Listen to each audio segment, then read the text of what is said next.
Hey guys, this is Jay here bringing you the Fantasy Labs podcast for NBA on Saturday, December 5th. The main slate for this is actually an 8-game slate that starts at 8 Eastern, but we're going to break down all 10 games, so we'll include the all-day slate that starts at 1 Eastern. I'm joined here with Justin. How's it going, man? Not too bad. We're going while this Pelicans Cavs game is winding down. 108, 105, 105, and we'll have to see what happens. So I think LeBron dropped 21 in the fourth quarter, so pretty nice performance. And yeah, it's been an interesting slate so far on Friday. We're still riding the Kobe death train. I think he was horrific from the field, but still crushed value.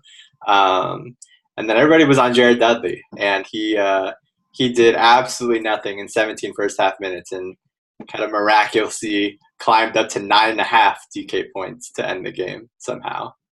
Yeah, I'm really glad I happened to take tonight off because that Dudley trap was pretty rough, but Kobe's got a Kobe, shoot 4 for 19, still hit value, just Yeah. underpriced, really.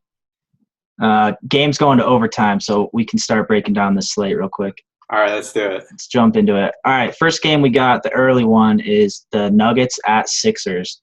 And I got the Nuggets minus 2.5 with a total of 194. So what's your news and notes for the Nuggets, I guess? Yeah, Nuggets implied at 98.3. Middle of the road, not too great. And they do have a couple of injuries. Danilo Gallinari, probable with the strained left knee. Kenneth Faried, questionable with the sprained left ankle. And Gary Harris, doubtful with a concussion. So, yeah, I mean, this is really a tough team to nail down. I think the status of Faried kind of moves the needle on a couple of guys, namely with Darrell Arthur being an option, a fringe option potentially, and Gary Harris likely being out with that concussion opens it up for Will Barton again to get in there as an option. You got Gallinari in there as well. Are these guys, Gallinari, Will Barton, especially tourney only options for you, or are you looking at them in cash as a reach? Yeah, they're kind of on the border. They're on the fence. Obviously, if you're playing the early only slate, you got to look at them a lot harder as they're only 2 games. But for the full game, I think it's kind of smart to have a piece, I guess, of the Nuggets. But really for that, yeah, it'll hinge on, Gary Harris, Mike Malone might have him starting 20 minutes before the game, even though he's out again. So hopefully we don't see a repeat of that. But I think Gallo's kind of that one guy. His price isn't great or anything, but at least we know he's going to play. So he should see a little uptick in rebounds in this game going against Philly and should be able to hit threes. But we need to wait and see kind of if he's 100% to take that gamble. The other guy I kind of like, probably more for tourneys, although you could make a case in cash, is Will the Thrill Barton. His minutes have been pretty steady, 27 to 30 every night. I'd like him to see a little bit more to kind of put him in that cash game area, but I think he's rebounding really well lately, and I think he's a fine tournament option. Yeah, I think he's borderline cash. He's probably the guy that give you a little bit of a bargain at his price, and legit 35, 36 point upside if things swing. He put up 35.5 DK points the last game, so and he's averaging about 30 over the last week. So he's been pretty consistent, pretty solid. I think you definitely have to take a look at him, and he's probably a must play if you're playing the early only slate. I think he's really the clear value play on this team. Yeah, I absolutely agree, and I think he's cheaper on FanDuel at just I guess he's 5,600 on FanDuel. So yeah, either side. For that early only slate, you kind of have to play Barton. He's been playing really well. And then, what do you think about this front court? It's kind of Joffrey and Hickson did not play coach's decision the other night. We got a lot of bodies there, kind of that makes it a little tough to choose. Yeah, and I think if you're choosing, you have to go with Joffrey Laverne because he's starting, and he doesn't really have a big knock on him right now. I think Hickson's coming off a DNP-CD, like you said, and Jokic is kind of in and out of Malone's good graces. He was benched for the entire second half 2 games ago. So Laverne, 31.5 DK points last game. He really showed us what he can do, even in relatively limited minutes. I don't think he needs a lot of minutes to really be productive. So, I think I don't know, a tournament upside. I think some appeal there. Yeah, I mean, he kind of even has cash appeal at Yeah. 4,200 is pretty cheap if you're looking for a punt play.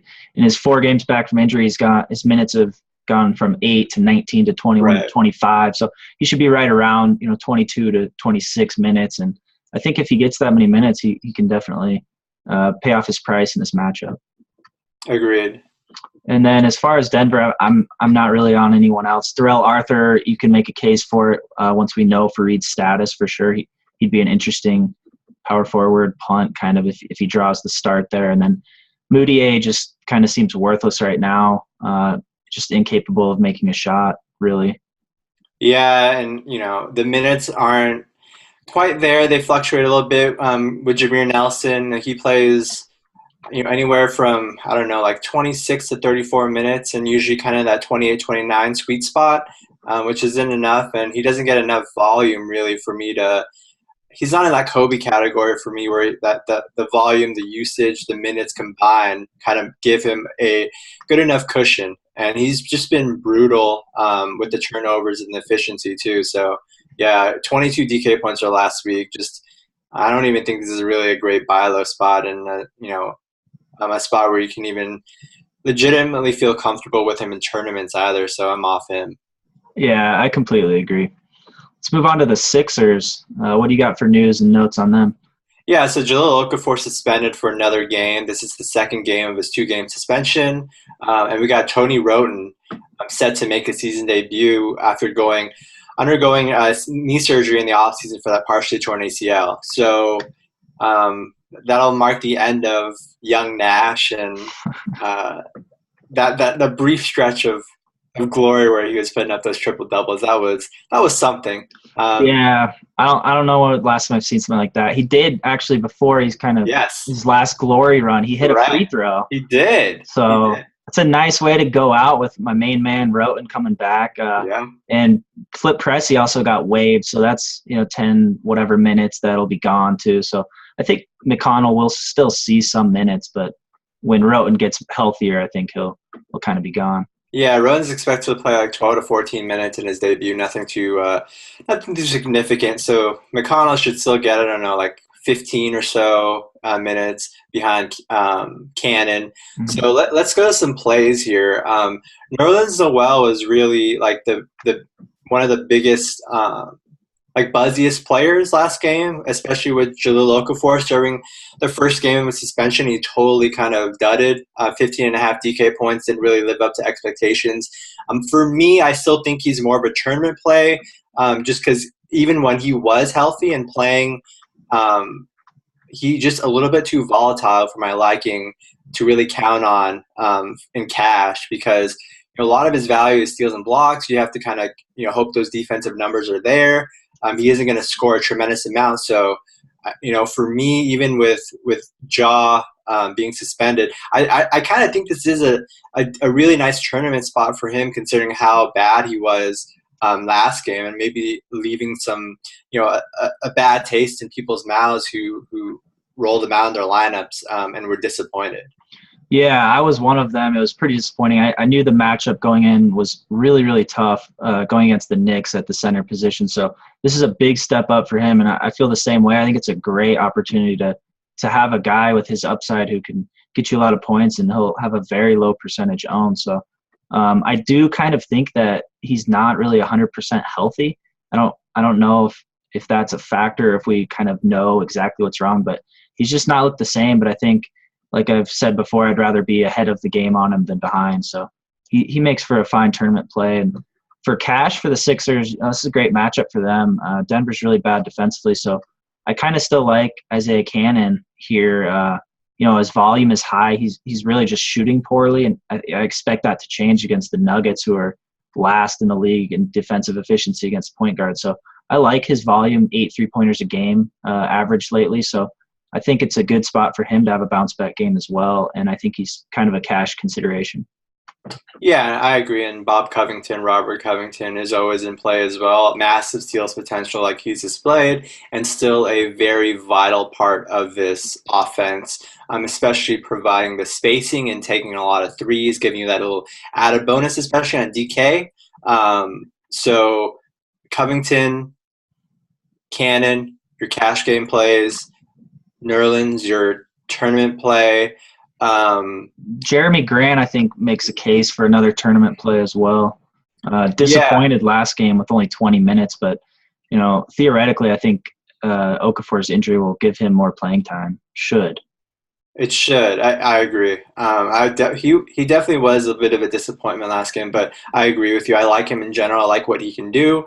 Maybe he sees a little bit extended run compared to last game to guard a little bit of Gallo potentially when he's in there. I think he's probably the guy best suited for that on this team, given how they are right now. So yeah, I'm not too interested in Hollis Thompson. Um, yeah, Yeah, Jakar Sampson. Yeah, it's really those guys we just mentioned that are kind of on my radar for that game.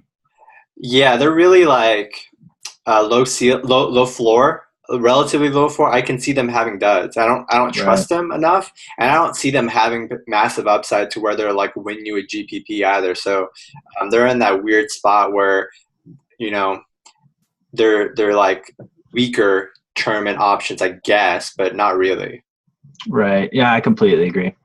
Let's move on to the next game. Your boys, the Warriors, and they're playing at the Raptors. Warriors are favored by 7, so not too large, and the total is 207.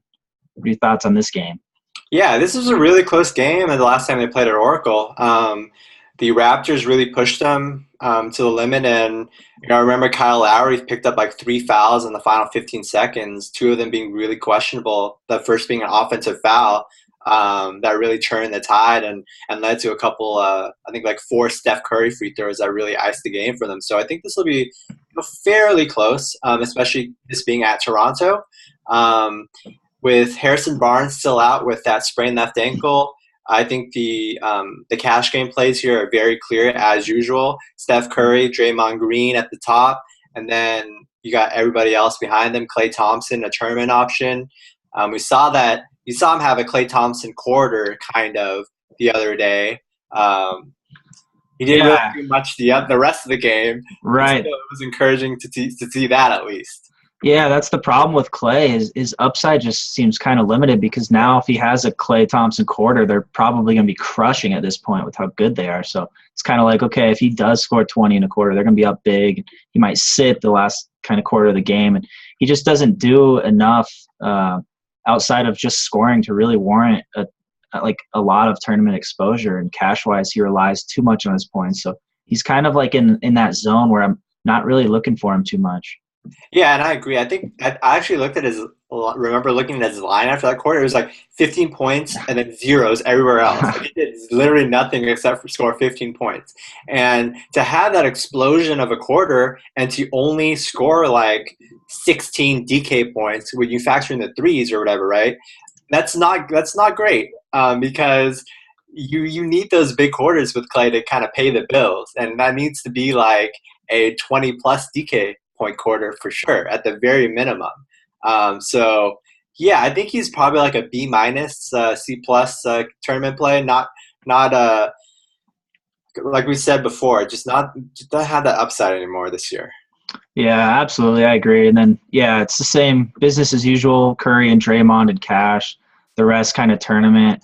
The only thing I can kind of knock on Curry, I do think he'll play. Last time he played 40 minutes against the Raptors. So the only thing is Toronto's really good against the screen, and I think that'll kind of limit Curry and Clay a little bit. But I don't think they can really be stopped too much on those screens anyway. So, but that's one thing to note. Toronto's been very good this Yeah. season against that. And tournament wise, I think Draymond is still a great tournament option. Same with Curry. So exposure to them is key. And then Iguodala, maybe. I mean, he hasn't really flashed that upside. His minutes have been pretty low, but I could see him playing a bit more to maybe guard DeRozan or even Lowry if they get hot late in the game. Yeah, potentially, but it's kind of like in that I've been at Hollis Thompson, Jakar Sampson range where I don't see him really having outside because if his job is to play defense, that's not great for fantasy purposes because he's just going to be expending a lot of his energy just shadowing DeMar and maybe he gets a steal or two, but like offensively he's going to be even more limited and he's probably not going to be crashing the glass as hard after D'ing up DeMar. So like Iggy. Andre Iguodala, Brandon Rush, Livingston, Bogut, Ezeli. None of those guys really stand out too much for me. Yeah, I agree with that. Iggy would kind of have to really crush it in the transition game and rack up a lot of assists too. And yeah, this might not be that type of game where he's kind of messing around and making some nice passes in blowouts, really. So I agree. Let's move on to the Raptors. What do you got? Obviously, Valanciunas is still out. Anything else for them? No, they're healthy otherwise, and 99.8 implied, which is pretty good for them.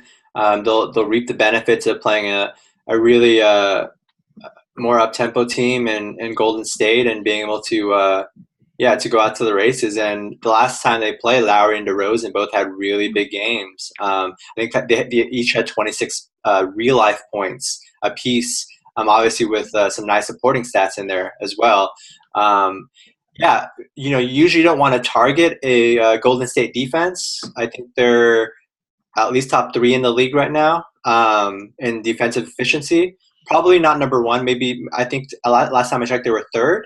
But still a tough matchup either way. But I do kind of like this spot just in general for Lowry and DeRozan. Are you looking at them more in cash or in tournaments? I'm looking at Lowry in cash, actually. I quite like him in this spot. And DeRozan I moved to more tournaments only because his peripheral stats are a little bit low. So he has to really shoot well to kind of pay off that kind of price at shooting guard. Lowry's not that expensive really for tomorrow. I kind of like his price, and Golden State's really good at defending the 3, so that'll kind of limit his upside, I guess. But they turn the ball over a ton, especially Curry. So I can see Lowry putting up a pretty fulfilling line here. Yeah, and I think you make a great point. I think they might score similar real life points, and then Lowry gets the edge due to his supporting stats, his assists, his steals, while DeMar is a little lacking in those areas. So I think one guy that I've liked in my model the last couple of games is Corey Joseph.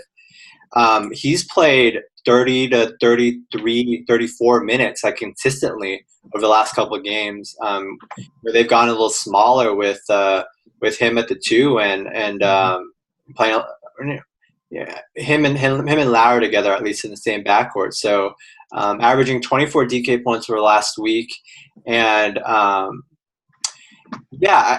maybe he always has a little upside in case this turns out into like a blowout and Lowry and those guys don't play full minutes. I think it's a decent kind of feather in his cap.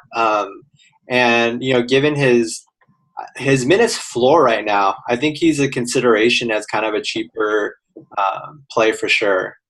Yeah, absolutely. He's been playing really well. And anytime he can get 30 minutes, I think is huge at 4,300 on DraftKings. So, yeah, I think tournament exposure for Kojo is pretty solid, and he does have upside in case it is a blowout. He'll play a little bit more even against the second unit. So I like him. And then not really on anyone else. Skull has been garbage lately, but that's really no surprise.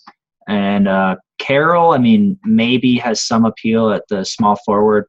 Not the best matchup, and he could get some steals, I guess. He had 6 last game against them, but I don't really count on that happening again. And Golden State's tough against the 3, so Carroll and I guess Biyombo, it's kind of same thing. He's kind of flashing his downside lately, and it's obviously an atrocious matchup, and I just don't think he'll really offer even close to a double-double upside. So.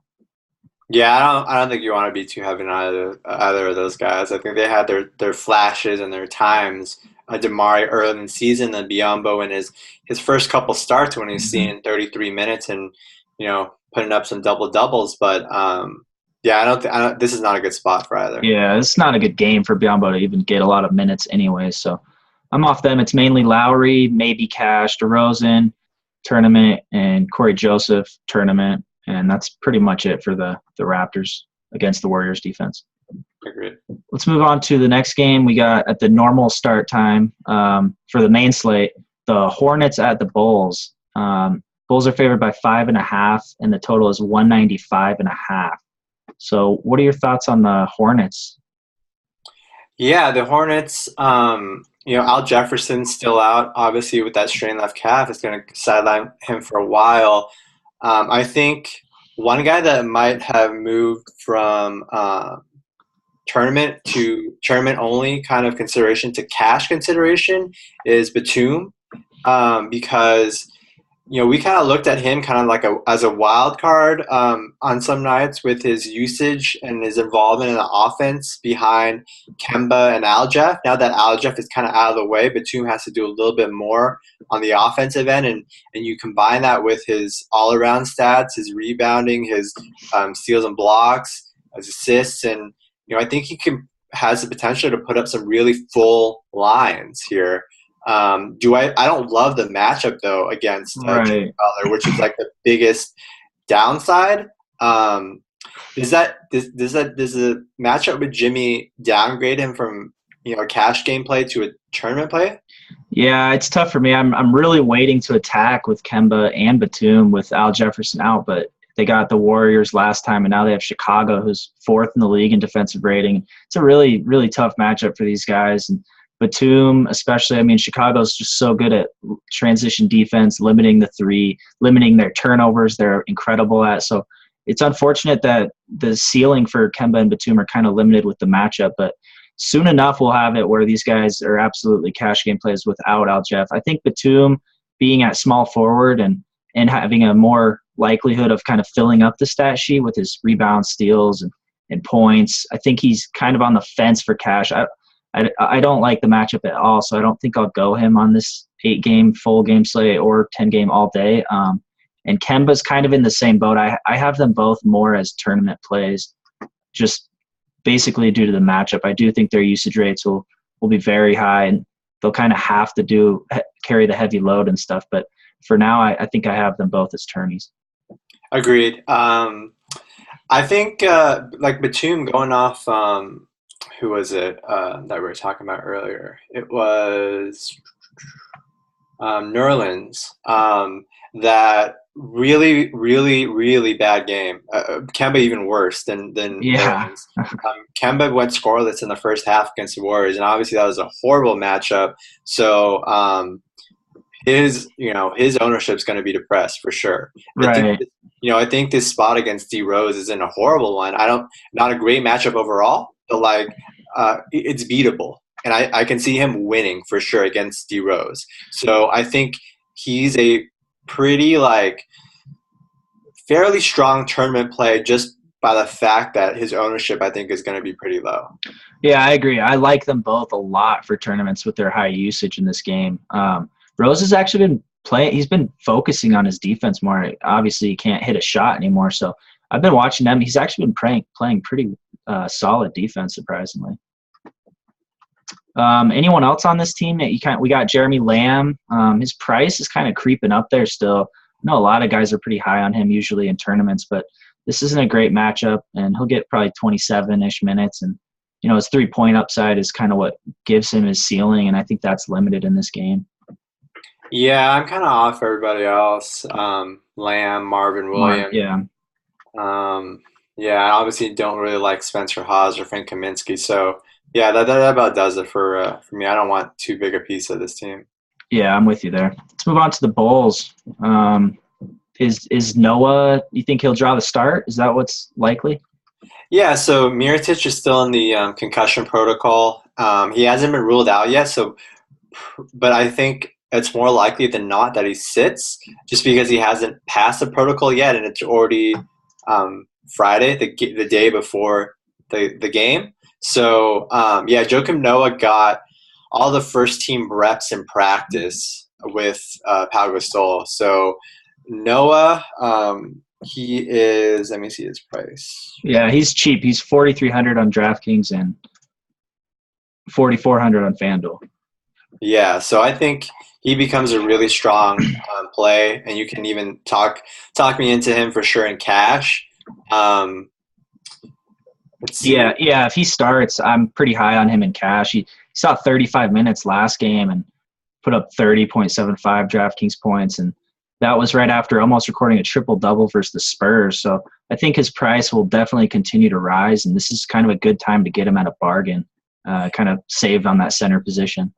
Yeah, I was gonna say that I'm maybe worried that they go Taj, but the thing is that Hoiberg has talked about Taj not being in good enough condition yet, and I read that he was actually watching Taj Gibson like run sprints during Friday's practice for like 20 to 30 minutes, just like trying to like make sure that he's like getting in shape. That's why Taj really hasn't been playing a lot lately. So maybe Taj theoretically would be better in a matchup where he has to guard Marvin Williams a lot.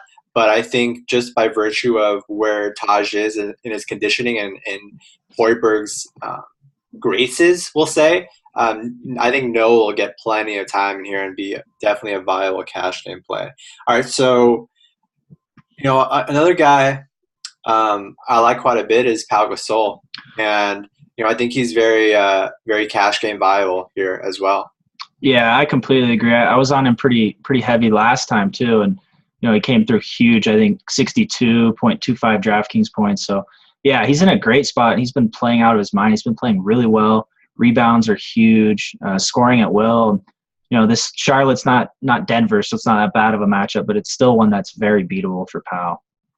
Yeah, he's going to get against Haas, Kaminsky, Tyler Hansborough, you name it. All the collection of white front court players that they have to offer. They'll throw the gamut at Pau Gasol. Yeah, I agree. All of Brian's favorite players too, and Powell's just going to rip them up. So yeah, I love Powell for cash. And then Noah, if he gets confirmed on that start, I do too. And that's kind of it for me for cash on the Bulls. The rest kind of make tournament plays only.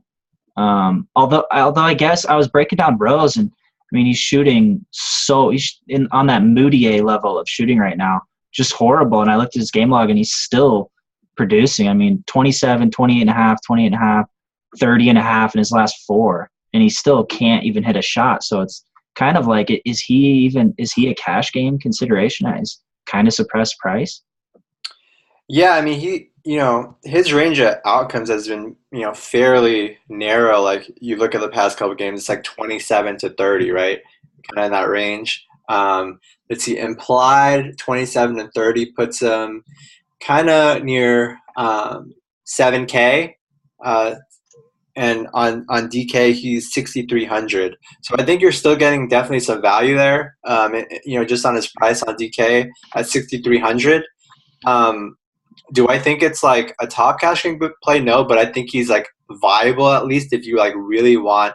If you're like, I don't know, I Yeah, can't see him using. I can't see myself using him in cash, but maybe. right. I love him as tournament play because he's been getting 28 a game, and if he does shoot like 50% even, he'll have a pretty solid line. So I like him there. And I'm sure you saw Steph Curry's leading the league in field goal percentage at the rim. Rose is only shooting 35% at the rim. Oof. Pretty incredible for him. So I kind of expect this to turn around, and so I do like him. Yeah, as a tournament option, I probably wouldn't go him cash either on this slate. Yeah, there's just no reason to like kind of. Right. There's definitely better bargains, especially at point guard too. Right, I agree. And then Butler's still been playing 40 minutes a game basically, so he's not a terrible option. But it's kind of Rose and Powell are taking a lot of shots right now and kind of carrying that usage. So I'm kind of off Butler. Maybe in tournament for this game, I can see some shares. Yeah. What about McDermott? Does he intrigue you at all as a punt play with if Nico's out? Yeah. Not really. I don't love. You know, I think Brian and I have disagreed with this, but I don't love McDermott as a player. I think Neither he's do I. Yeah, okay. not Well, at we're on all. the same page there. So I don't talent level and what I think of a player's abilities really matters to me in terms of whether I endorse him even as a tournament option. Like we talked about this in the past with guys like Festus Ezeli. Like I really like him as a player, so it makes him a lot easier for me to endorse him. And McDermott isn't a guy that that I like, and I think he's very scoring and threes dependent to where his shot has to fall. Plus, even if it isn't falling, even if it is falling, like the ceiling is limited just because Rose and Power, they're just taking so many shots and dominating possession. And obviously, they have Jimmy there too. So where does he really fall on that totem pole? Not very high. So I really question like his ceiling and even just like his floor too. Yeah, his floor's bad. His upside's bad too. So I'm pretty much off him in all formats as well. Let's move on to the next game. I got Cavs at Heat. I got the Heat favored by 2 actually in this game, and with a 191 total. So I think that line is kind of factoring in. The Cavs are on a back-to-back, and their game like just finished 5 minutes ago as of this recording. So it's definitely a late game. I think they'll get in late. They lost, by the way, in case you were wondering. Yeah. So yeah, do you think that line, the Heat -2, kind of factors in the back-to-back for the Cavs? Absolutely. I think it might even you have the spread at 2 right now, right? +2? Yeah. Yeah, it might even creep up by another point or so, I imagine. This spot, right now they're currently 94.5 implied on the second leg of a back-to-back on the road, coming off an overtime loss. Not great. And news and notes to start, we saw today that in order to prepare for the impending returns of Kyrie Irving and Iman Shumpert, Blatt decided to bench Mo Williams for Dellavedova to kind of prep Mo Williams for that 6-man role that he'll see when everybody's healthy. I'm off Dellavedova. I'm off Mo Williams. I don't really care who starts. I just there's too much volatility there, and I don't particularly love either player. And let's see here. Look at the prices. It's tough for Cleveland. Miami's a great defense, and they play at a really, really slow pace. So I don't think this game will be really high scoring compared to the last time they met this season. Miami's 3rd in defensive rating and allows opponents to shoot just 41% from the field overall, so 2nd best in the NBA. So the guy in cash, really the only guy I can consider is LeBron, and he's played well on his back-to-backs. I think he's played actually really well, but we'll see that this is a really late game. They're not going to get much sleep, and it might be a little rough. So I don't mind kind of fading Cleveland in cash. Yeah, I think LeBron will probably give you around 45 DK points, which is right at his implied of 10K. So I think this is like a borderline profitable play, which makes it not a preferred cash game play. So I'm not endorsing LeBron in this matchup at all for cash. I think he's relative to the other studs. JR maybe at 5,300 on DK is okay, but probably like a B minus type cash game play. Not too strong, but some value there at least. Yeah, I completely agree with both. And LeBron matchup wise, if Dang is ruled out again and Winslow gets kind of majority of the minutes, Winslow actually, this is crazy to believe, but Winslow held Durant to his 2nd worst shooting game of the season, and Durant still went 9 for 21. But Winslow's a pretty solid defender and played great defense on that last play of the game, covering Durant. And so I think LeBron could be in a better spot here than he usually is in a back-to-back late night overtime loss, traveling on the road against good defense, good individual defenders. So, and then JR is really just sheer minutes. Anything on Kevin Love? He's kind of been priced aggressively now, and he kind of cooled off a little bit. You nailed it on the head. Just 2 things going the opposite directions that we want him. The production is going down, the price is coming up. So he was once, our last pod we did together, he was the no-brainer cash game play of this team because he was, 20 and 10 every night and just double machine. And he was priced a little lower too. So, I'm off him in this spot for sure. Yeah, I agree. Yeah, tournament only. Let's move on to the Heat. So we kind of covered Luol Deng. Is he the only guy who's questionable for this? Yeah, we got, they're kind of I don't really know what they're doing with Amar Stoudemire or Chris Anderson right now. I think both Anderson's healthy, and they're just not playing him. And Amari, I think they'll probably choose like to hold him out for like the rest of this calendar year, and then maybe start playing him more over the course of the season just to ramp him up for the playoffs. So wouldn't expect either. Yeah, I mean, D Wade, Chris Bosh.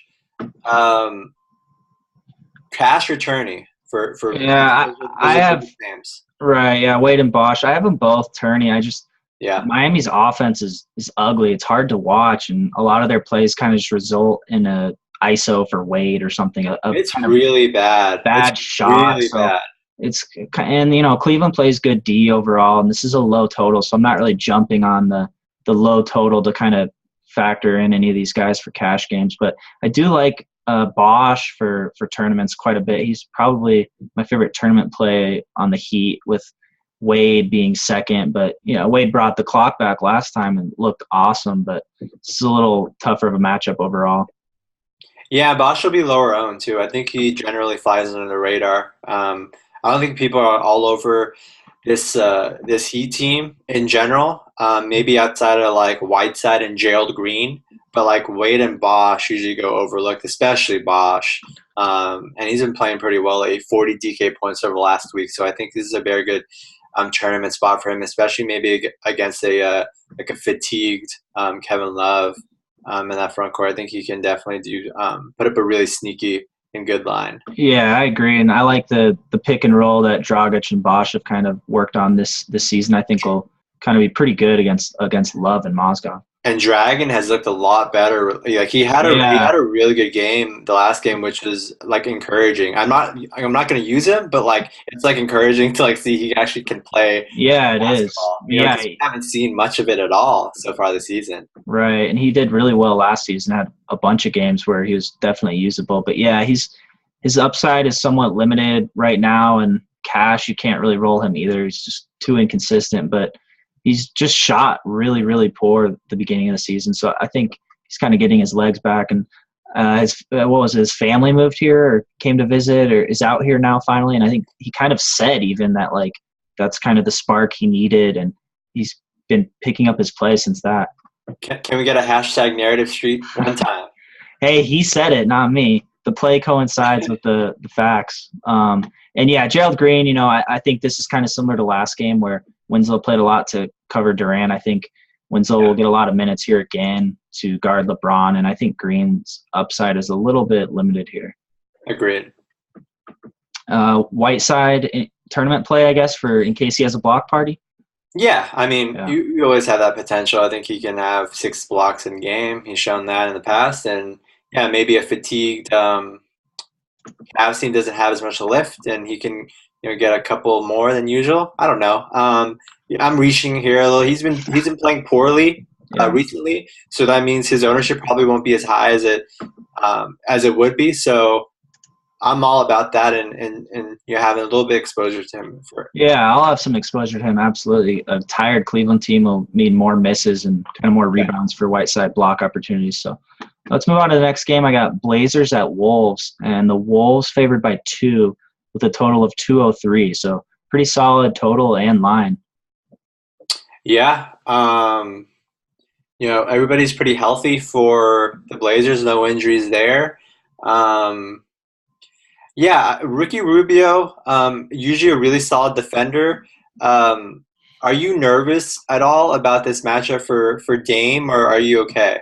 No, I'm okay with Dame and Cash. Yeah, same thing. It's like, yeah, Rubio's a good individual defender, but Dame's going to get his shots off. And overall, Minnesota's not a great defense. They're not really going to threaten him from the perimeter too often. So I like Dame at his crazy high usage to keep it going. And kind of for cash-wise, the thing I like most about him, even if he might not be the best values, his floor is just so high. Yeah, Kind of like it's like 40 basically his floor. In this kind of high total game, I think he'll hit that, and so I like him a lot in cash because of his high floor. agreed. And I think McCollum definitely has some tournament appeal as well at 6,600 on DK. he's a little bit. He doesn't have that floor that you mentioned with Dame, which we've seen him have some off games. Definitely recently, I think he was very dependable and a little bit more consistent to start the season, but he's been a little bit more up and down as of late. Had some duds mixed in there too, while Dame has gone off. So I'm good with CJ in tournaments. Yeah, this front court is a freaking mess. Yeah, Like you don't even know who's gonna start, let no. alone like who's gonna play the most minutes. Like it's like so up and down. Like even Aminu's minutes are like Yeah. really up and down too. Like he's playing 34 and like 20 or something. It's just so volatile. So I'm not touching even any of these guys in tourneys just because I don't really know who's gonna maybe like Ed Davis, maybe Mason Plumlee, but like that's stretching for me. Yeah, it's a horrible situation, really, and I'm kind of off them all in tournaments. Ed Davis did get 13 rebounds in 22 minutes against Indiana the other night. So I guess if you're going anyone, maybe, but his minutes are so limited, and it's just a mess all around. And yeah, I kind of treat the the Lillard McCollum like Lowry and DeRozan. You got Right. Lillard is more of a cash game option, just like Lowry. McCollum, just like DeRozan, a little more dependent on scoring. So yeah, I like McCollum as a tournament play, and I'm sure someone will ask us about Alan Crabb, and he's been playing 26 minutes on average his last 3 games. So it's just another factor that this team they're giving a lot of guys a lot of minutes. Gerald Henderson's in there too. But for Crabb, he just can't do anything but score. He's basically like me in a pickup game. Like, why do you want to pass? Just launch threes all game, and that's basically Alan Crabb. I don't even know how he got in the NBA. Honestly, it's like, Yeah. I can do that too. Yeah, don't chase the points there. I think the fall, the regression is coming very soon, and you don't want to be on the wrong side of it. Right. All right. Let's move on to the Wolves. We got any injuries, or Rubio's pretty healthy? Yeah, Supposedly. no one's on the injury report for Saturday outside of Nikola Pekovic, who's been out for the entire season. So yeah, everybody's healthy. Right. Yeah. And it sucks because I like going Zach LaVine, honestly. So Rubio, it's kind of tough going Rubio because I'm so worried about his ankle being that fragile right now. And, he keeps aggravating it. So he's a tournament play. Is there anyone you're kind of looking at in cash in this pretty nice game against a soft Portland defense? Yeah, surprisingly no. Wiggins I is kind of the guy for me. he is, but I think at 7,500 or 7,300 on DK, that's like B minus territory for me. I don't think you're profiting a ton there. I think he's like that's an implied of around 32 points. I think he probably gets like 34 to 35 in this game. Maybe I don't know. More tournament for sure. I Yeah. don't think you're winning enough there to roll with him in cash in a fuller slate. Yeah, I mean, even if he scores 26 real points, which he probably will, he's still going to be right around that 34 because he doesn't really do much else. I do think that he will score a lot because this is a great matchup for him. And Portland's just not good defensively. So out of all these guys, if you want a piece of this game, kind of, or a piece of the Wolves, Yeah. I would go Wiggins. But yeah, his price doesn't really scream like cash game play for his kind of downside or limited kind of floor with his secondary stats not really being there. So, and then Rubio makes for a tournament play. And then Karl Anthony Towns is kind of, you just can't really go him in this format with his limited minutes. Gorgie Jiang is playing really well, actually, and he's eating a lot into Cat's minutes. And I know everyone wants to see Cat just like play 38 minutes a game, and people are asking like, why is he playing so few minutes? But like he just turned 20. I don't really see the big deal in having his minutes a little bit lower this season.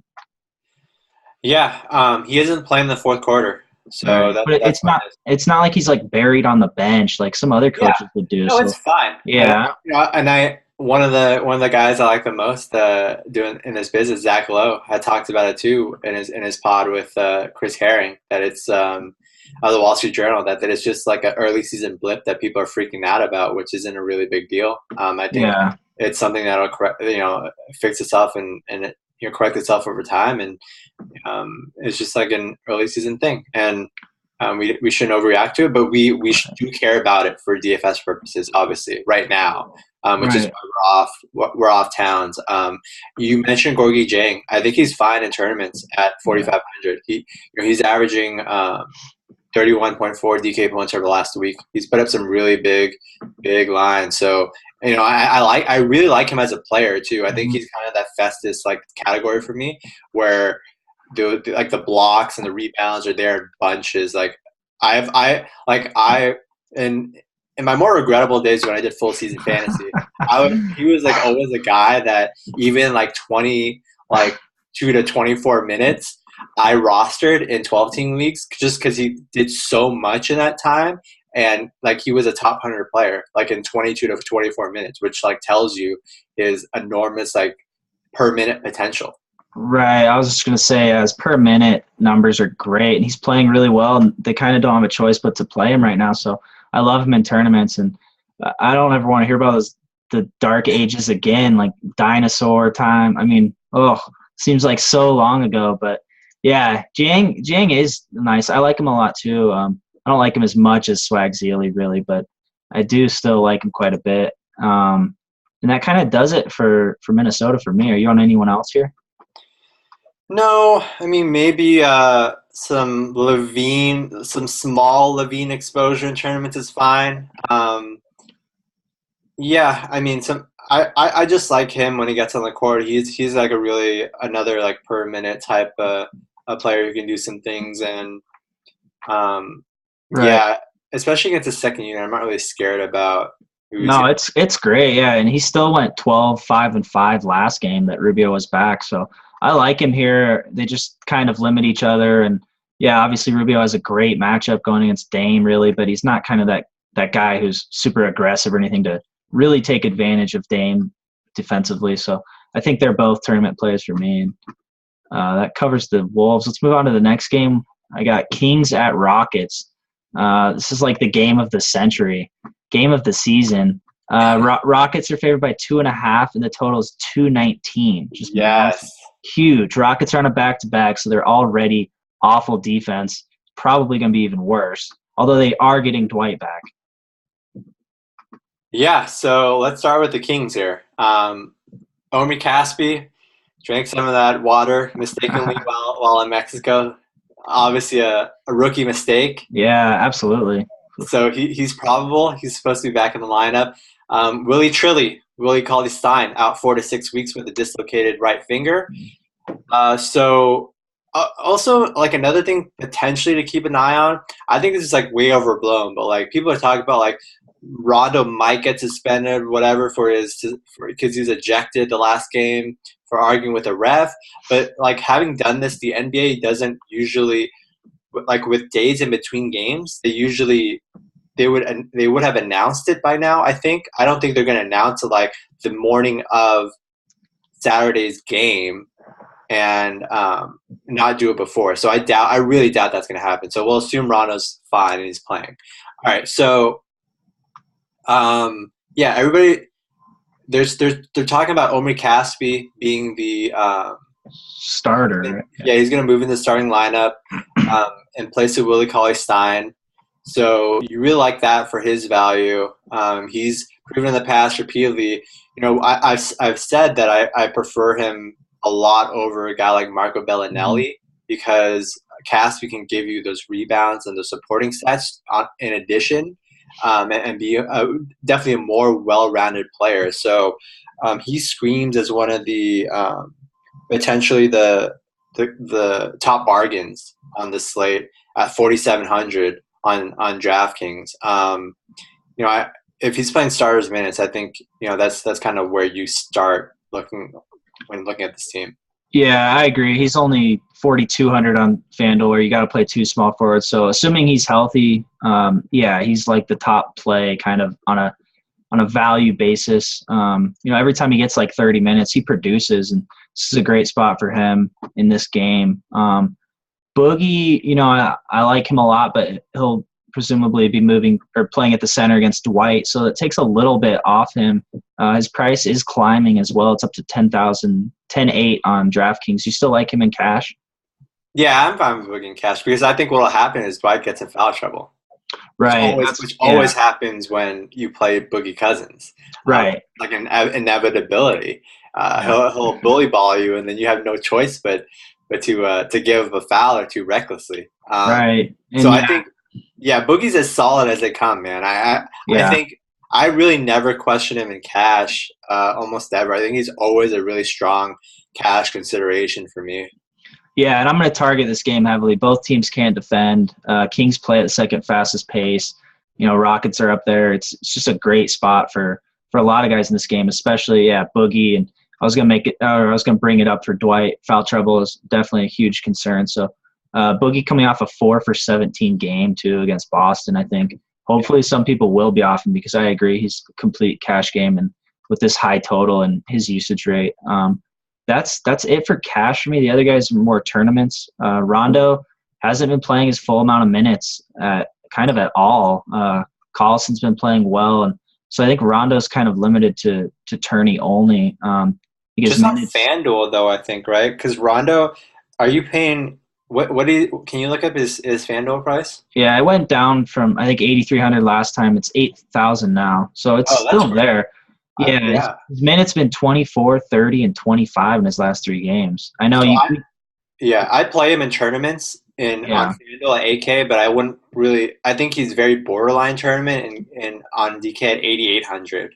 Right, and the last game the Kings played, I'm kind of discounting almost because the altitude is really high. I don't think people realize that that's a higher altitude than Denver and stuff. So that's kind of why Carl juggled those minutes a lot and was kind of all over the place. So I think that's a game you don't really want to look too into, like Boogie's poor game and all those guys not really going any minutes. So for as far as recency bias, I think you kind of write that last game off.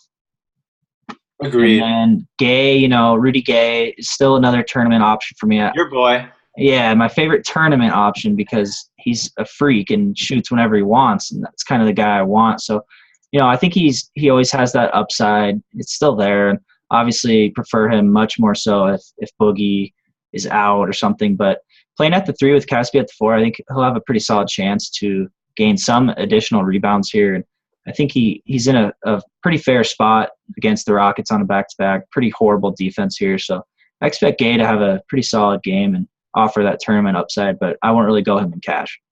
I think this is a prime spot for Gay in tournaments. And you look at, an Olay defense where they just don't really contest drives to the basket or really care about really tend to be sloppy in transition and lose focus at times as well. And I love Gay in a high total game because the scoring has to come from somewhere. And on this team, it's very concentrated.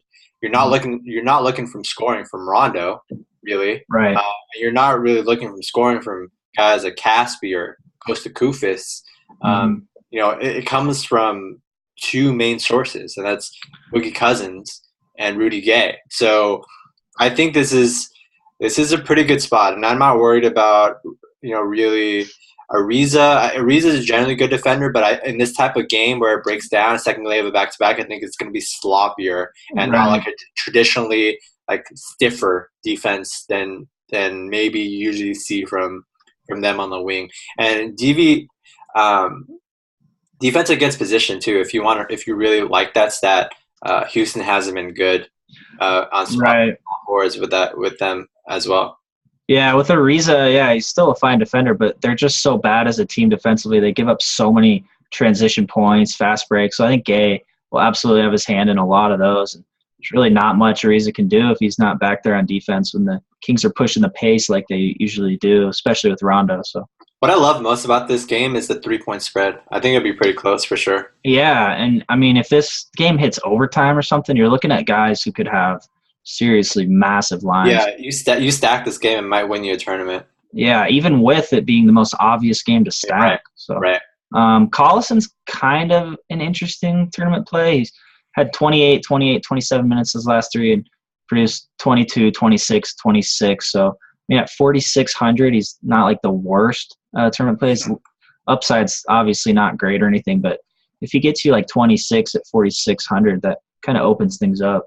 It's a kind of a sneaky way to get exposure to this game.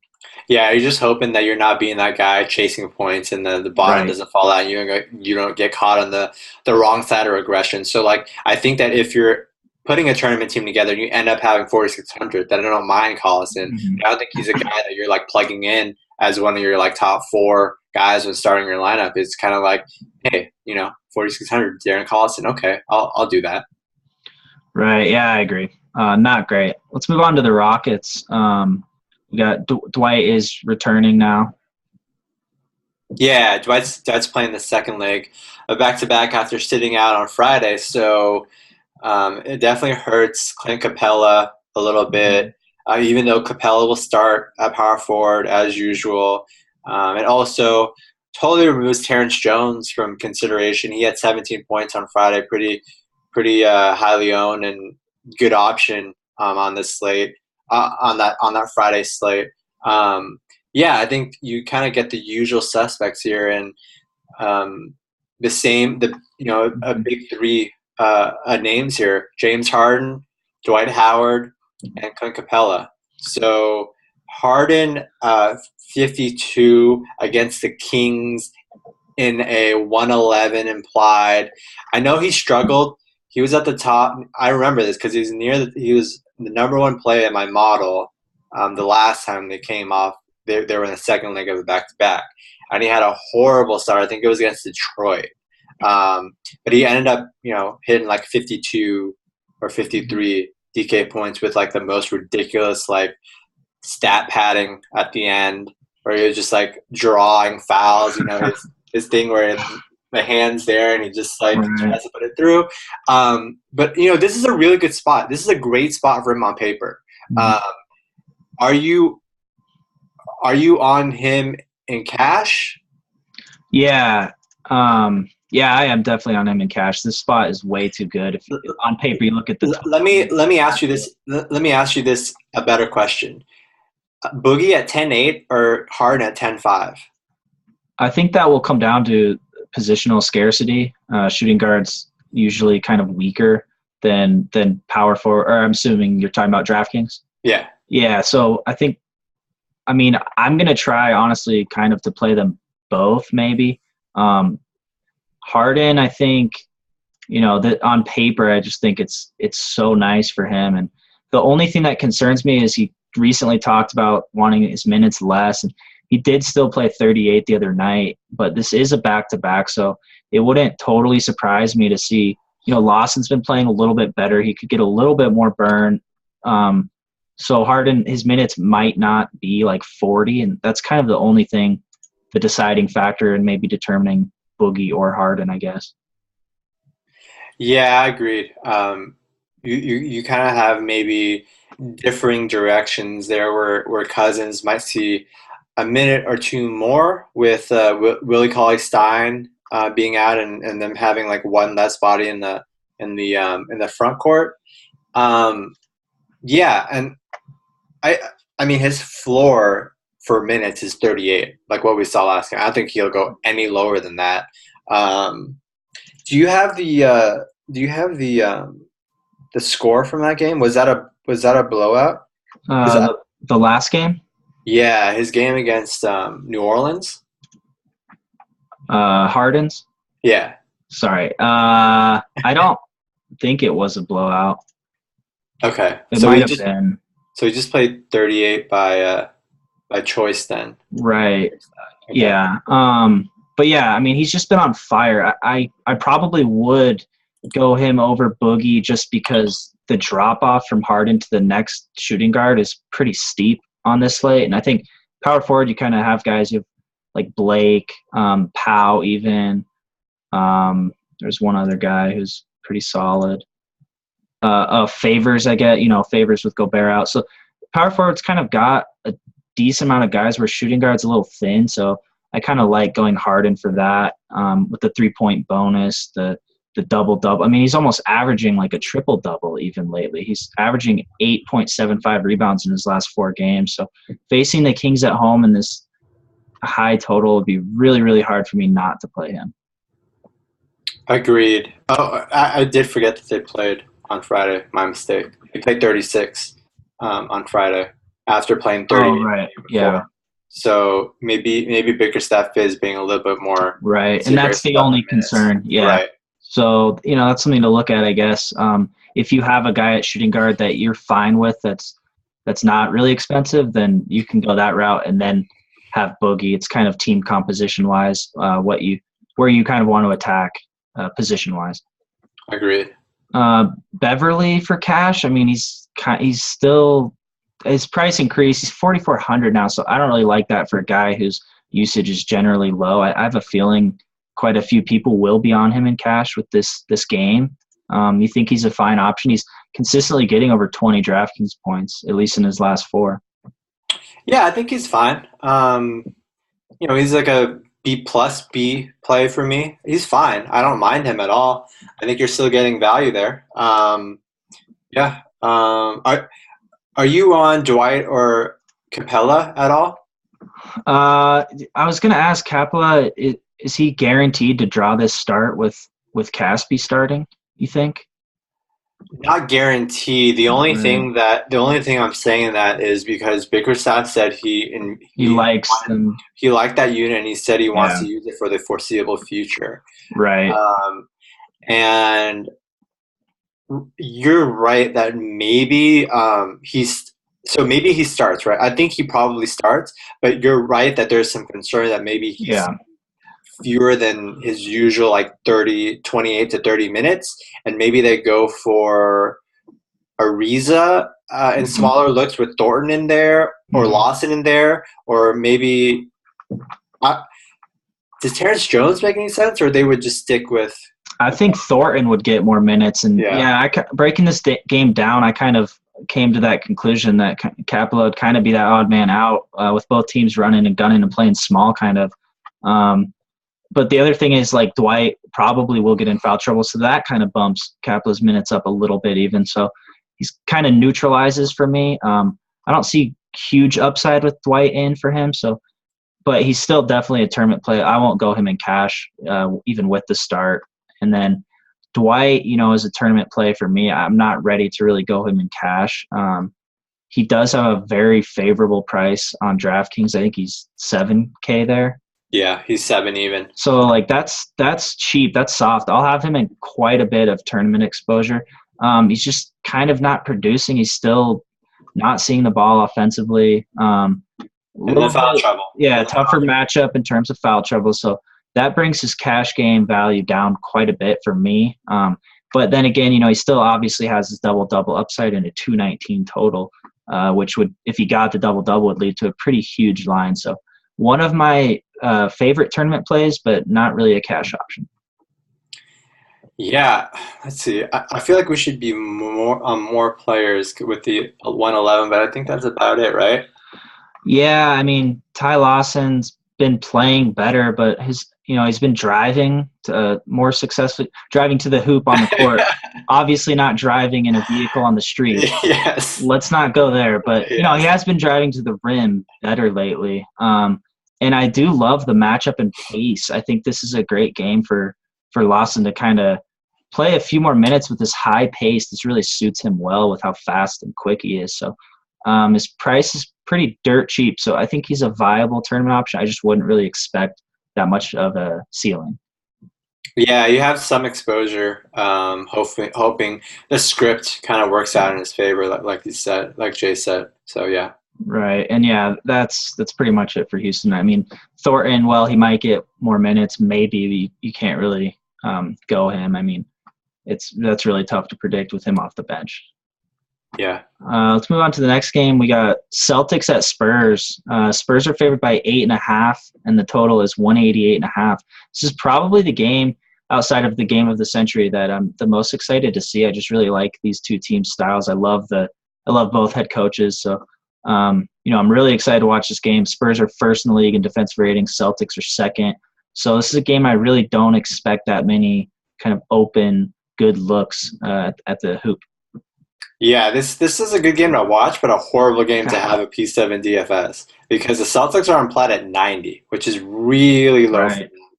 And Marcus Smart obviously still out with that lower left leg injury, but I'm off pretty much everybody on this team. And the reason also being that I'm really worried about the minutes, bottom line for a lot of these guys. Avery Bradley, I did a preliminary sweep for the Celtics. I think I have him at 30 minutes with the expected line and potential blowout nature. I think I'll have Sully low 20s, Wow. in that range, low mid 20s, because I had him at 28 or 32. I think like 30, 32 in a full game, but he has big swings in his minutes. Given the game flow and the margin of victory, so I think he's going to be mid 20s in minutes. That's not enough for me to be on him in cash. Mm-hmm. I don't like Isaiah having to drive the basket, have to deal with like Tim Duncan in there, and I don't trust Jay Crowder enough to roll him. So Avery Bradley versus Danny Green, you kind of Yeah. chop this matchup up, and it's not. I don't really love any of these guys. Yeah, neither do I. And really, yeah, if you're one who doesn't like sweating your action, then just like throw this game on and watch it from a pure basketball standpoint, and then don't worry about all your other action, which will be in other games. But yeah, Isaiah, Bradley, Crowder, they rely on their threes. That's kind of what's given them their value lately is their 3-pointers, Crowder with his steals. And the Spurs aren't, they're the third best team against the three. They're not the type of team really for Isaiah. Isaiah gets hot a lot, and that's when he goes on his huge runs like we saw last game. Spurs aren't really that type of team that is just going to let a guy start stroking threes. They're not going to like leave him. They're going to double him basically. We also have a lot of good wing defenders on that team. Right, So tons. let's okay. Isaiah's made 3 straight shots. Okay, let's throw Danny Green on him. Let's throw we can throw Kawhi at him if you want. Like there's endless options if he's getting cooked by he's cooking Tony Parker. Right. Yeah. If I had to pick one tournament player that I probably like the most, factoring in everything, it might be Solinger, just because his range is pretty big, and he might not get many minutes. He also might, and he could produce. He's kind of has double upside in this game. It's not likely, obviously, but I think he's kind of the guy I'm most intrigued by for a tournament. Mid range tournament play, low end tournament play. Where would you put him? Just very few shares. I mean, yeah, hard. Yeah, if you're making a few teams, then don't really bother with any of the Celtics guys. Sure. I mean, Isaiah, if you want to go him, kind of, if he's matched up with Tony Parker, that's beatable. So he still has upside, I guess. It's just not likely. Very few shares. So Boston overall, though, is a team to comfortably fade in cash games. Let's move on to the Spurs side. So Spurs are facing Boston's second in defensive rating, but they do play at a very fast pace. Is there anyone you think kind of jumps into cash game here outside of maybe Kawhi, I guess? Yeah, not really. I do theoretically like Duncan as a tournament play. I'm a little bit worried about his minutes, as usual, in a potential blowout. But I think this game profiles very favorably for him in general. Kind of like an uglier game where there's going to be a lot of rebounding opportunities for him. I think he can have a sneaky like 12 and 14 line with 2 blocks or something like that, and obviously he's always under own. So Duncan tournament, I'm good with. Yeah, I love him in tournament, especially in this spot for sure, just for the reasons you said. The only kind of concern for me that puts him out of cash game is obviously the blowout concern, and then Boston could go pretty small in this game. That might be a way they kind of try to attack the Spurs really quick, fast pace. So I'd see kind of Duncan and Aldridge at the front court kind of eating into each other's minutes a little bit if they're not both able to be on the floor a lot in this game. Kawhi for cash is always kind of interesting. It depends on how kind of deep and top heavy the small forward position is. So he's kind of like Lillard for me in terms of his floor is so high that if you end up with him in cash, it's fine. But this isn't a great, he has Crowder on him. It's not a great individual matchup. So he still has tournament upside with his, 5x5 potential. So I kind of like him a little bit in both formats, but I probably won't end up really rolling him in cash. Yeah, I agree. I don't think it's ever a terrible idea to cash Kawhi, but yeah, you want to pick your spots, and this is definitely not one of the best ones. Yeah, What about Tony Parker? He doesn't really have that tournament upside, but he's playing really well. Is he at all in kind of cash game consideration for this? yeah, 5,500 on DK. His implied is 24. He's averaging like 26.3 over the last week. Um, I think it's a B minus play. Not Yeah. he's you can palette it, I guess. But the thing is, like, if it's a blowout, Patty Mills is going to play a lot Right. more, and TP is only going to play like 26 to 28 minutes if that happens. So I'm a little worried about the minutes downside there for sure. Yeah, I am too. And the fact that he just has such limited upside scares me away in cash because if he's not that aggressive and scoring, he doesn't do it. He doesn't get his steals at all. He's very below Yeah, average in assists, and obviously he gets virtually no rebounds. So I'm definitely off him pretty much in both formats. If you're gonna go him, I guess I would go him in cash because his ceiling is low. But I would recommend just not going him at all. agreed. Let's move on to the next game. We got Knicks at the Bucks. Bucks minus 1.5, and the total is 190.5, which is pretty low. And both of these teams are on a back-to-back. Yeah, so the Knicks are fully healthy, no injuries there. I think you always look at Kristaps Porzingis and cash. Can you pull up his FanDuel pricing? He's 8,100 on DK. Um, Yeah, he's still FanDuel's just so late to price him up. He's still 7,300 on FanDuel, and you got to oh, start two power forwards. So just throw yeah, him just he should come preloaded in your FanDuel lineups. Like, literally, don't even think about it. Zing, right. Throw it's him not even in. close. Yeah, it's not even close. He's seeing great minutes. I checked at one point. I was kind of researching earlier and not really watching the game, but I think he had a 17.9 rebound, 2 block line, and it was only in 19 minutes of play. And Yeah, I mean, yeah, you just throw him in. This is a really close spread. He's been playing heavy minutes. The game kind of suits him well. This slow pace. Both teams are very slow pace. It's good for kind of half court offense, which suits him well defensively. I think he'll have no problem getting some blocks and obviously a bunch of rebounds as well. yeah. How do you feel about Carmelo Anthony? He's been a little under the weather lately, but he had Right. himself a Looked good decent, tonight. yeah, a good 28-7 line in a nice win over a hapless Brooklyn Nets team. Right. Obviously, the matchup here gets a little tougher. He gets kind Yeah. of draws the likes of a little bit of Middleton, a little bit of Giannis, Antetokounmpo. Um, he's Yeah, I have him as obviously tournament. we always tout him as a tournament Right. play, so that's like a given. But like, where like how strong of a tournament play are you considering him as? He hasn't really flashed like that much Right. upside. He's like when he has a good game, it's around like 40. So you look at guys like Kawhi at small forward, his floor is almost 40, and his upside is huge. Small forward just has a lot of those top guys. They're more expensive, Paul George guys, but they have a much higher ceiling than Melo has shown this year. Part of that, the possessions the Knicks are getting, it's less. They're slowing it down a lot, and I think his upside is a little bit limited in terms of how many shots he's going to get off compared to the team and rebounds with Porzingis there. Obviously, are not as great as Melo in the last few years with his upside. So I'm on him strictly for tournaments. His price is pretty favorable. It's 8,300 on FanDuel. You do have to start two small forwards. I think his matchup is pretty neutral overall. 8K on DK is a little bit better there. Yeah, and points wise too, a flawless taken more Yeah, shots lately too, and that's obviously a big bump from what he's doing versus what he had with like Vujicic early yeah, on. So yeah, he's kind of dealing with kind of like fighting off both ends with a Flala with the points and Porzingis with the yep, rebounds. So that definitely catches upside between those two, sandwich between those two. So yeah. So probably really, a it's not like a mid yeah, to lower end tournament play. right, Um, exactly. yeah, so a Flalo.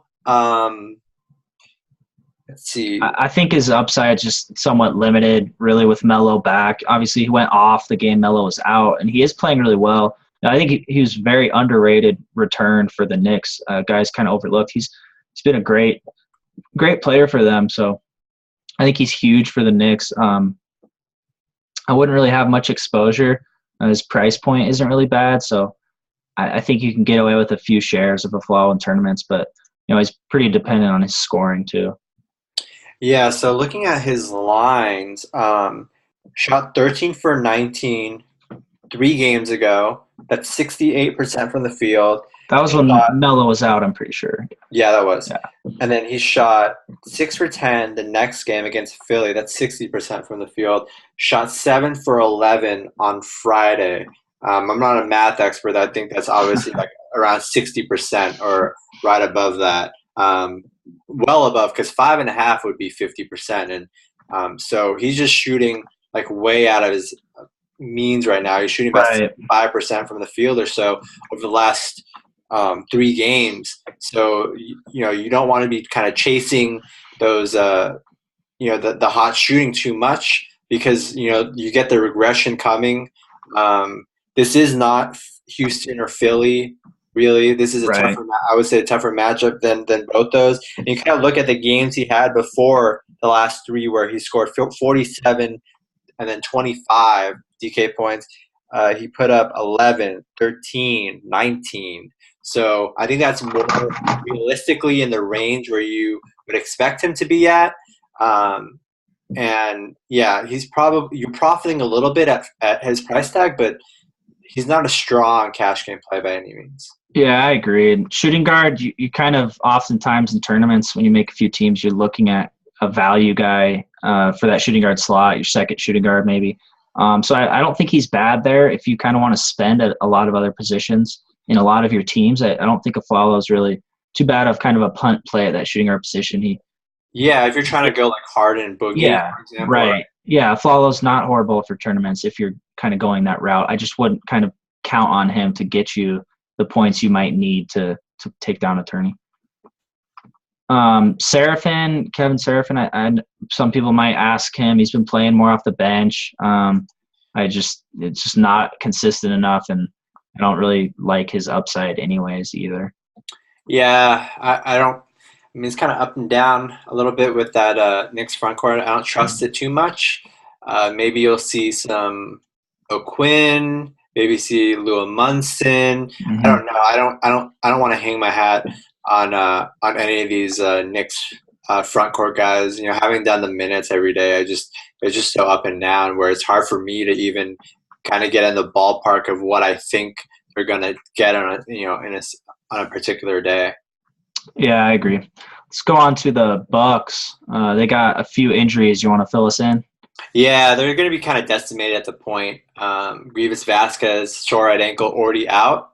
Jared Bayless had a pretty nasty left ankle sprain on Friday. He's doubtful. And then I think we can consider Tyler Ennis with that left shoulder soreness. He was out Friday. He's probably closer to doubtful, I'd say, on the second leg of a back-to-back.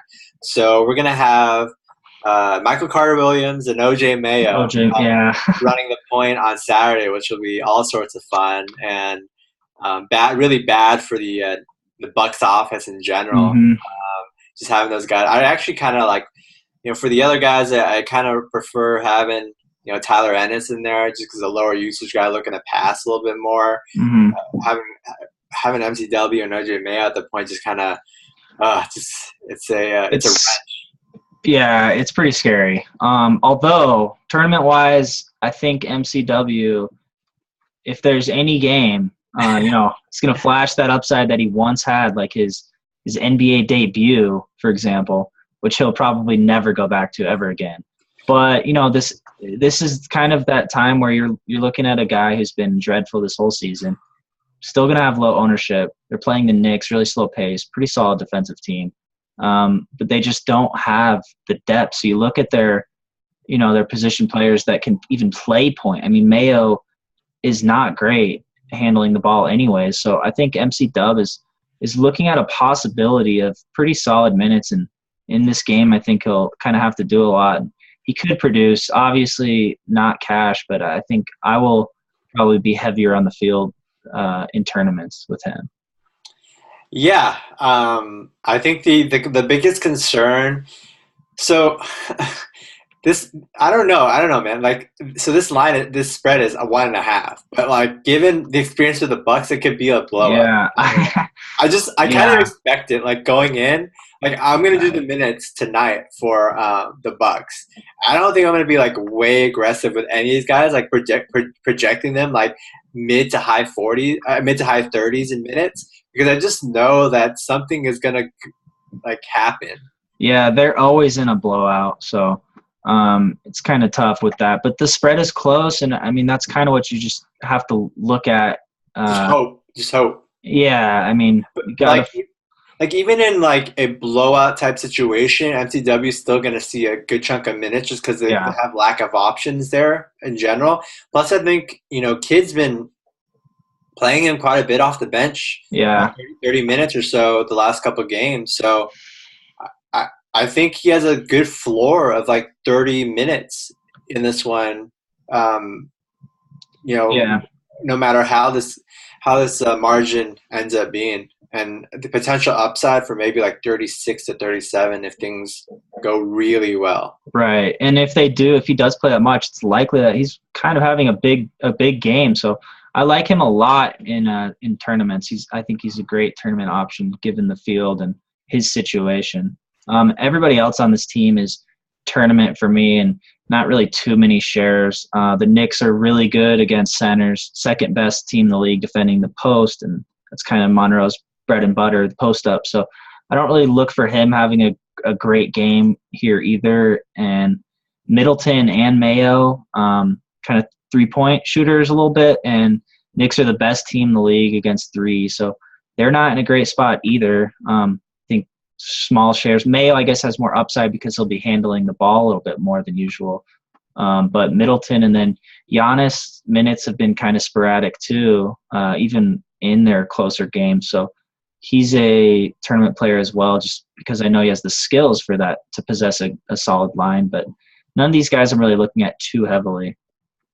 Yeah, I tell our listeners out there to be careful on Mayo, because I think he's probably going to be a little bit too Yeah, heavily owned on Saturday, just because people are going to see Bayless is out.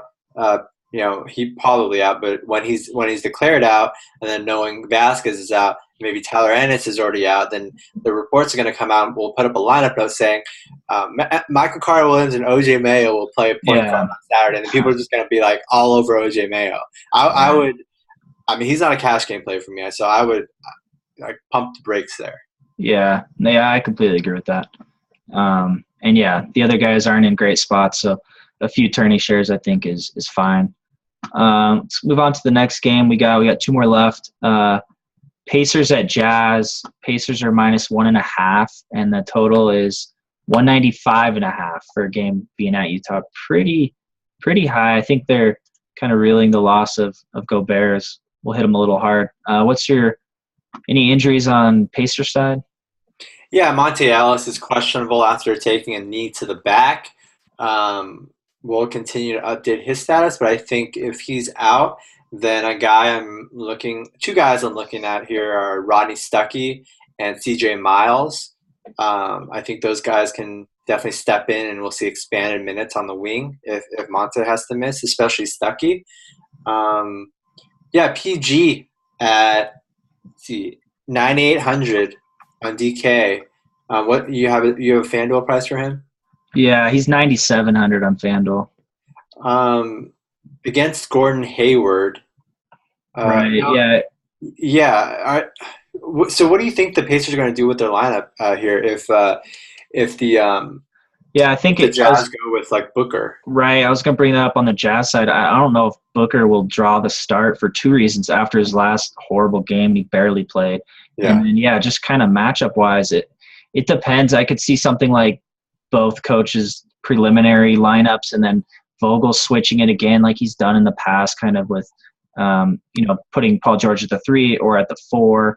I think he's still fine in both cases here. I'm not too concerned with Gordon Hayward individually. He's still a solid defender, I think, but I don't think he'll really be able to stop Paul George too much. Paul George is a guy, I think, his price did, I think, drop a little bit. I think he was over 10. Yeah. So I still kind of like him here on this slate, small forward. And the Jazz allowed 103 points to the Magic their last game, which was without Gobert. So I think Gobert's a big part of their defense. And Favors is obviously really good still too, but that's one less great defender you kind of have on the court. So I think Paul George, although I don't really consider him too strong of a cash game option, I love him in tournaments and would consider him in cash. Yeah, and I think when people are going Boogie or James Harden in tournaments, you can, we've talked about this in our strategy pod, is you take the guy $500, $1,000 cheaper than those guys, as a kind of a contrarian tournament play. And I don't think Paul George is really contrarian to begin with. I think he's really solid. So, I think just by the way people might construct their rosters on Saturday, PG definitely fits that higher echelon tournament player. Like I mentioned, I like Stuckey. Mm-hmm. Yeah, I like Stuckey a lot. He's Yeah. playing really aggressively off the bench, which I like to see. Playing good minutes too. Yeah, 30 in his last 3 games, and I love how he's getting to the line a lot, which he's kind of hasn't been doing that much this year, which he's done in the past. He's gotten 6 free throw attempts a game on average over his last 3, and that's something I really like to see out of Stuckey coming off the bench. Yeah, so let me check his price. He's at 4,400 on DK. Yeah, probably cheap on FanDuel he's too. 4,900 on FanDuel. Okay. So. But tournament wise, I think he's an awesome option. I think he's the same price I think as a Flalo, and I like him as a tournament option quite a bit more than a Flalo. Agreed. I even think he's like borderline cash. If you have 4,400 left and need to fill out your roster, I don't mind him. Given the spot.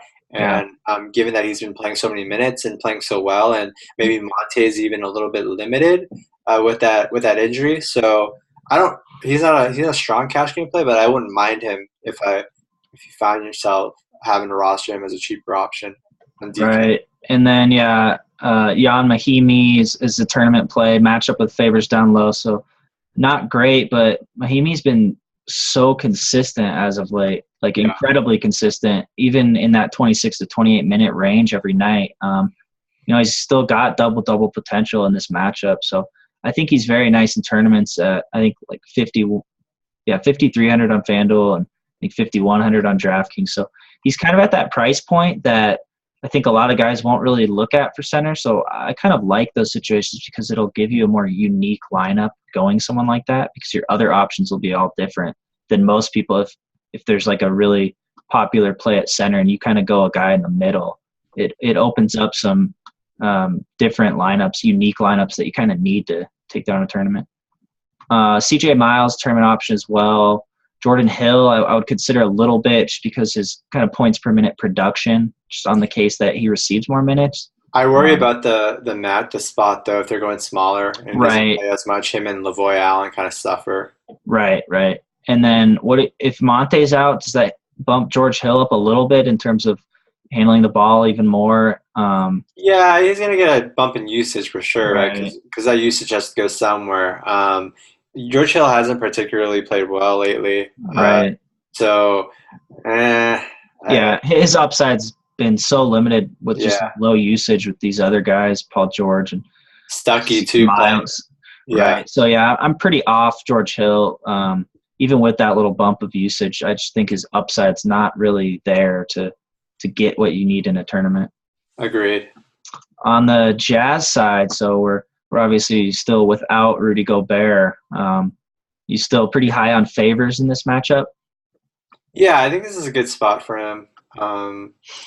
He did 32 and a half DK points, which is relatively disappointing for what we expect from him.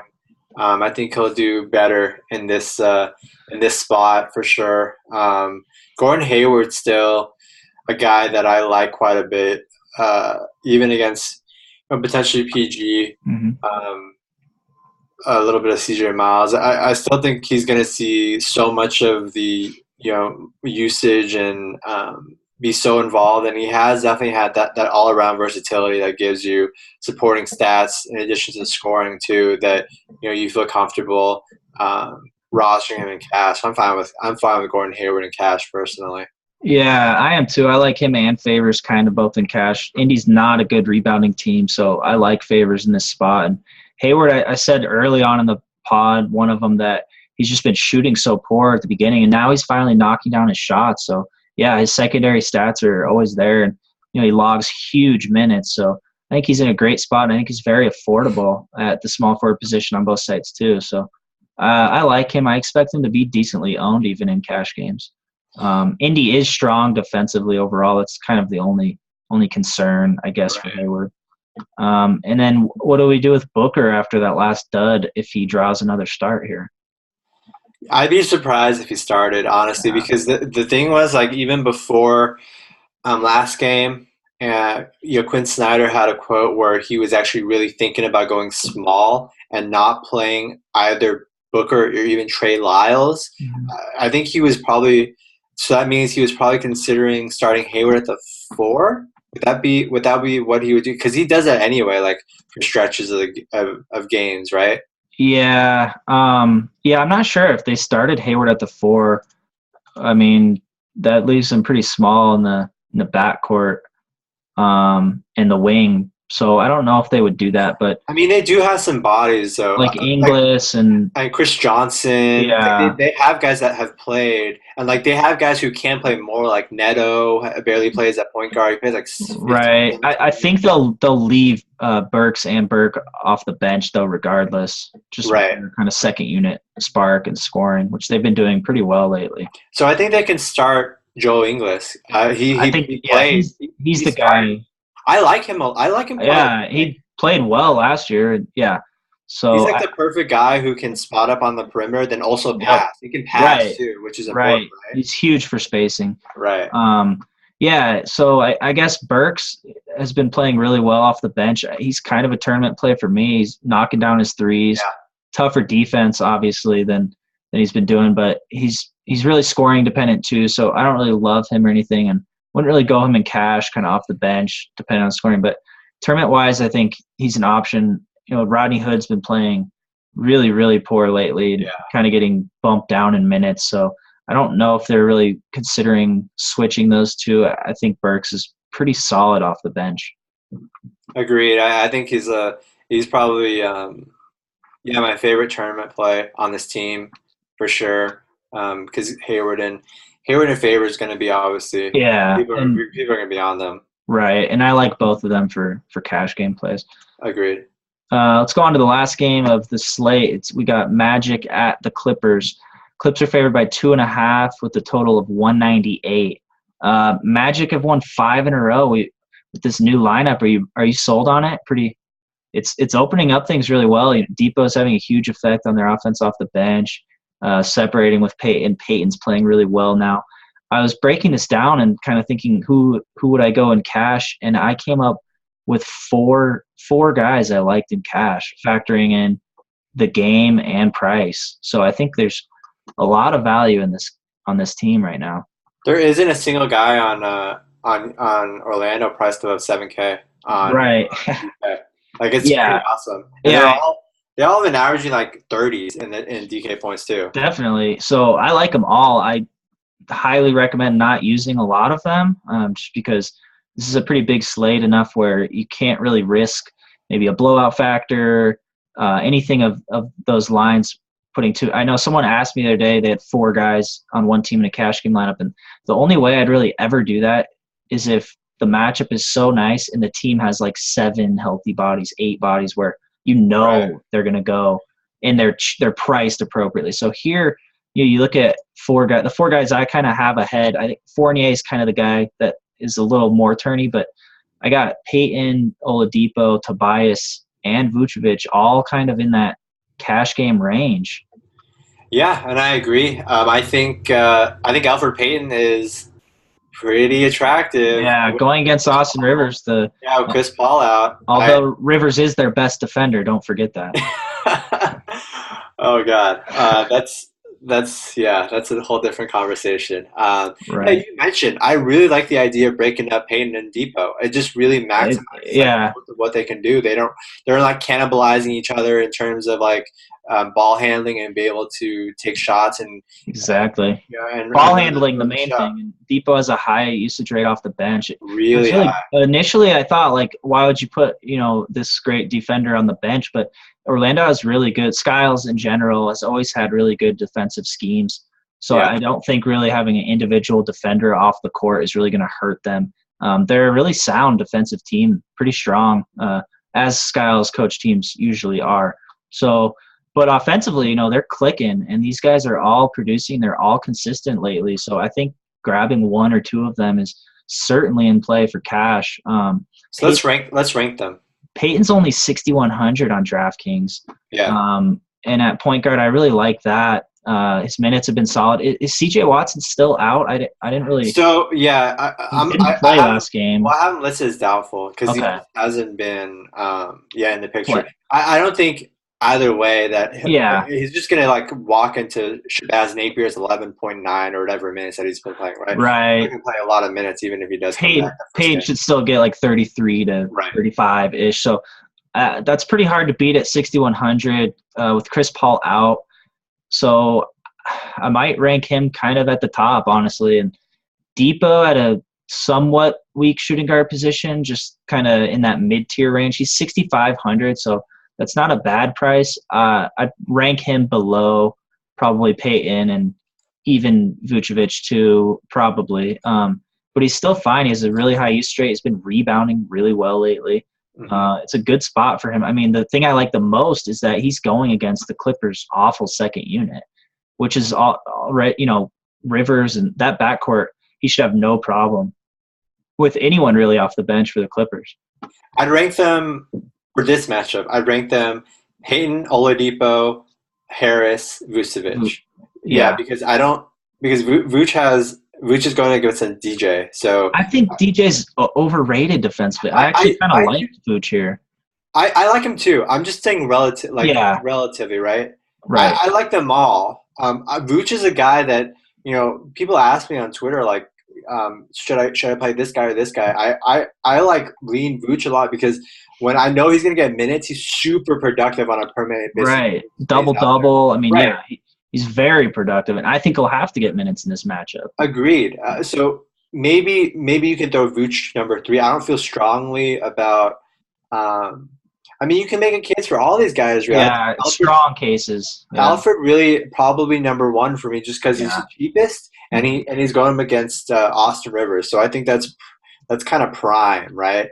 And then the other 3 you can really prioritize however you want according position-wise. Yeah, right? I mean, you mentioned with Oladipo with shooting guard, I think that's a very good point that maybe puts him number 2. Yeah, and then at the same time, you have small forward, which is usually very weak, and Tobias is 6,200. Like, that's very affordable kind of for small forward, and he's been playing really solid minutes, and he's super consistent, so I don't mind him in cash either. And it's a good matchup for him, and he's got decent upside. He's playing at his natural position. The move just really opened up this team to kind of flourish given their – Who knew? Yeah, I know. And they're all talented players. That's kind of the frustration that I had originally with Skiles, kind of slowing them down. I think this team could really kind of like the Celtics are a really good defensive team, but they have super fast pace. I want the Magic to kind of be in that spot. Agreed. So, yeah, and then the guy we're leaving out, the starter, obviously, is Fournier, who kind of fell off lately, and his price is slowly going back down, but I don't think he's still – when you're looking at all these other guys and he's 5,900, like why? Yeah, there's really no point. This isn't the Fournier that we saw the first 2 weeks of the season, kind of. So I think the only guy that we might leave it off is Andrew Nicholson at 3,900. Right. He's been really solid in getting consistent minutes off the bench. I think he's viable. He's like we've talked about in the past where you're like putting a roster together, you have, hey, 3,900 left. Right. Andrew Nicholson, that's fine. I'm not seeking him out, but he's okay value. Yeah, that's a cheap price for kind of a punt for some tournament exposure a little bit. Matchup wise with Blake and DeAndre down low, I'm not sure how many minutes Fry will kind of be able to go in this game as kind of an unorthodox post defender a little bit. So I could see Nicholson's minutes kind of creeping up there as well. Anyone else? I guess that's we covered their whole team pretty much. Majority of their team Yeah, is cash everybody, games. everybody Crazy. except for Mario Hazonia. Oh man, they put him in the game the other day for like a 30 seconds or something. Right. It's like, why even bother? Yeah. Yeah, it's sad. I don't want to really talk about that right now. Let's move on to the Clippers side. We got two pretty big injuries.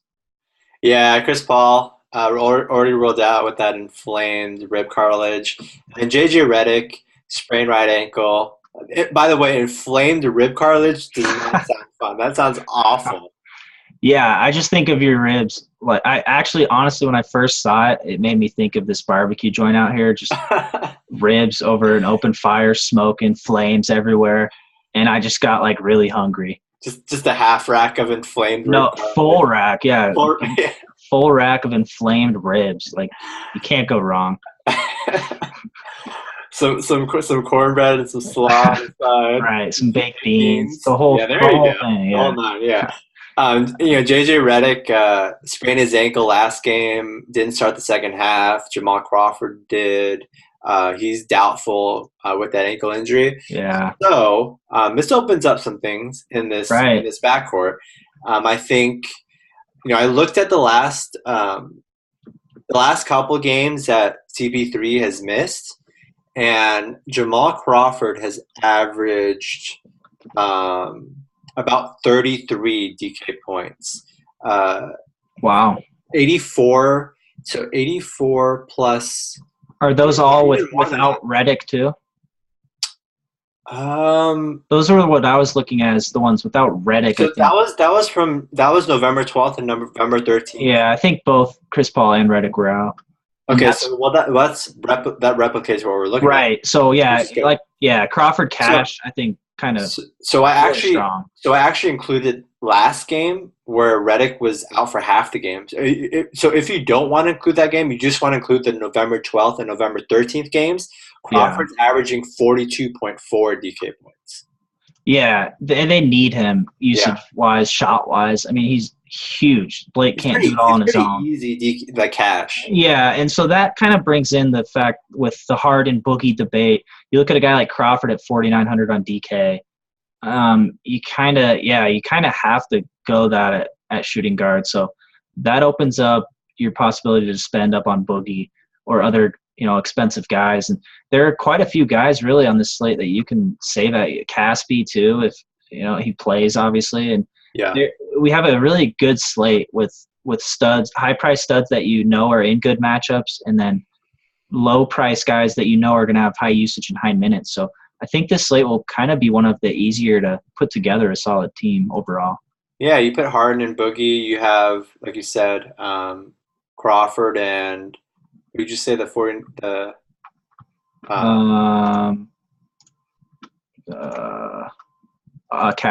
Caspi, right? Yeah, and then you throw in some Orlando guys in the mix too. Yeah, I mean, you got a pretty solid team given this slate. A lot of guys, a lot of value really, and a lot of underpriced guys. So Blake, 42.6 in those two games that Paul and JJ Redick missed earlier. He disappointed last game, 31 DK points only. I think this is a good spot for him both in cash and tourneys, especially in tourneys. Mm-hmm. In tourneys, his ownership in general is lower than it should be. So especially in this spot, coming off a relatively disappointing game where people were expecting him to do a lot bigger. I think he was like top 5 in my model.